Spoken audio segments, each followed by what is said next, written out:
వాడపల్లి వెంకటేశ్వర స్వామి వారి గురించి మీకు బాగా తెలిసే ఉంటుంది. రాజమండ్రి ఊరు నుంచి 20-25 కిలోమీటర్ల దూరంలో ఉంది. మీకు అన్ని ఆటోలు వీటోలు అన్ని దొరుకుతాయి.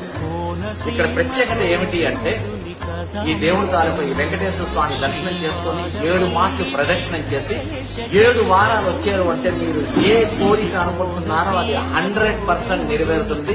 దీంట్లో సంశయం అన్నది లేదు. చాలా పవర్ఫుల్ అండి. జనాలు శనివారం నాడు ఇక్కడ కొన్ని లక్షల మంది ఉంటారన్నమాట. అలాంటి ఒక నేపథ్యంలో ఇవాళ శనివారం నాడు ఆ వెంకటేశ్వర స్వామి తాలూకు దర్శనం చేసుకున్నాను. ఇంకో విషయం, ఇక్కడ అన్నదానం జరుగుతుందండి. ఖచ్చితంగా వచ్చిన ప్రతి భక్తులు కూడా ఆ ప్రసాదాన్ని తిని వెళ్ళండి. ఆహాహా, ఏం టేస్ట్ అండి! ఆ వేడి వేడిగా వాళ్ళు పెడుతున్న ఆ కూర, ఆ పప్పు, ఆ ఊరగాయ, ఆ సాంబారు, పెరుగైతే గడ్డ పెరుగండి. బ్రహ్మాండమైన భోజనం. అంటే మన ఇంట్లో కూడా అప్పుడప్పుడు